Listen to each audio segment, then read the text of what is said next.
Hi, I'm Elise. This is Witch Way, and in this video I'll be taking you through the witch lore of Rosemary's Baby.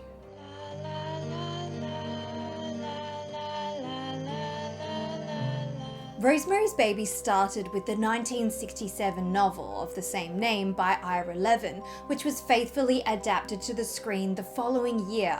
And again in 2014, we had a loose adaptation in the form of a two-part miniseries. The 1968 adaptation stars Mia Farrow as Rosemary Woodhouse, John Cassavetes as Guy Woodhouse, Ruth Gordon as Minnie Castevet, and Sidney Blackner as Roman Castevet. The 2014 miniseries stars Zoe Saldana as Rosemary Woodhouse, Patrick Adams as Guy Woodhouse, Carol Bouquet as Margot Castevet, and Jason Isaacs as Roman Castevet.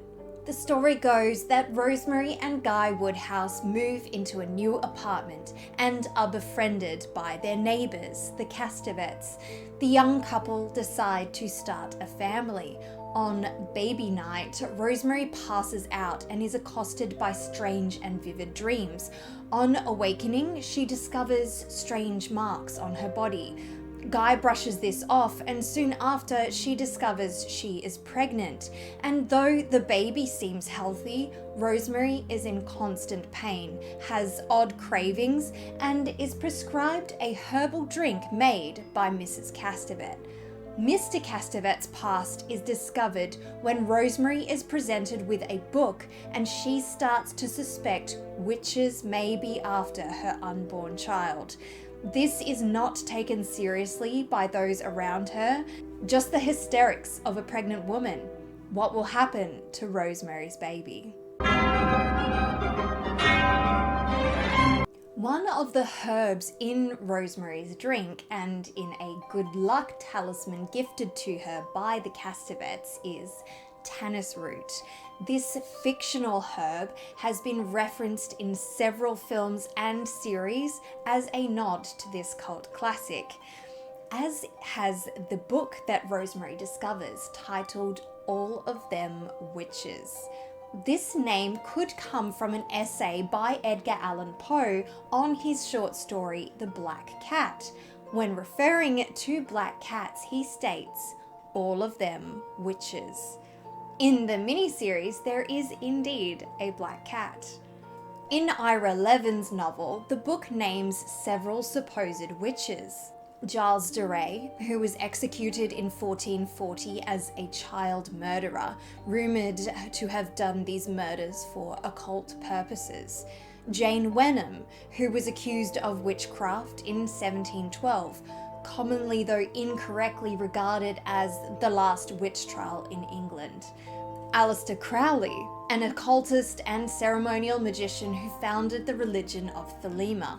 And Thomas Weir, who, alongside his sister Jane, was executed for witchcraft in 1670. In the 1968 film adaptation, the book, interestingly enough, names Thomas Colley as a witch. In 1751, one Thomas Colley was actually executed for the murder of accused witch Ruth Osborne.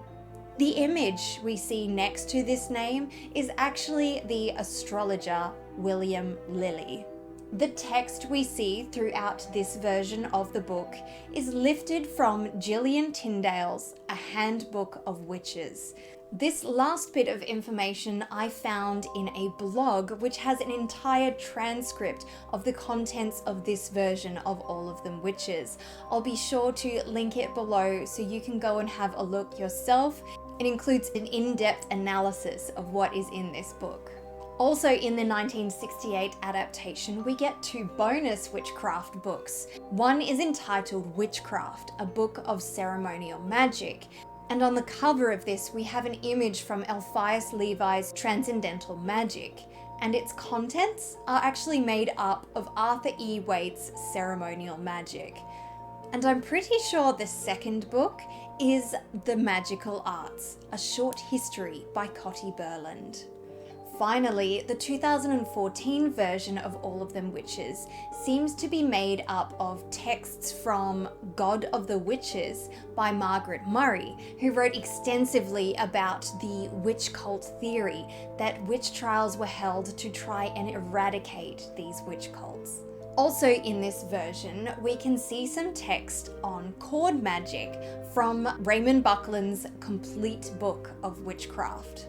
In every version, this is the book that leads Rosemary to the conclusion that witches may be after her baby, and even that her husband may be involved. The worst thing of all, he's involved with them as well. He sleeps in pajamas now. He never used to before. He's probably hiding a mark. You know they give you marks when you join. This discovery comes from the belief that a witch could be identified by a mark given to them after a pact with the devil, or that these marks were used to feed their familiars.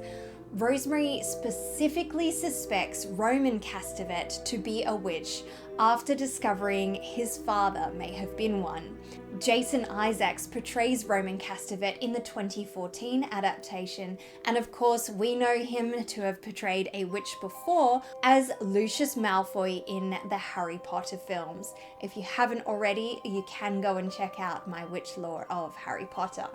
The Castevets also have a strange art collection. In the first film, we see Goya's The Spell, which depicts witches carrying a basket of children, potentially to offer up to the devil. In the miniseries, we also see that these Castevets appreciate Goya's art. We first see his Saturn devouring his son, but we also see his witch's flight, where 3 witches are bearing their victim aloft. This imagery is seen again in Rosemary's dream, where she is the one being taken away. Rosemary's Baby scores for lore, history, and the craft. The first film is a completely faithful adaptation, almost verbatim from the novel, and the miniseries keeps true to the themes, though makes a few changes to modernize the story, and I think I did like this version better, but it was pretty close. Let me know which one was your favorite in the comments below, as well as any other witchy recommendations for my upcoming witch lore reviews. I've had some really great recommendations so far, so please keep them coming. Also, remember to like this video, share it around, and subscribe to my channel, as it really helps me out.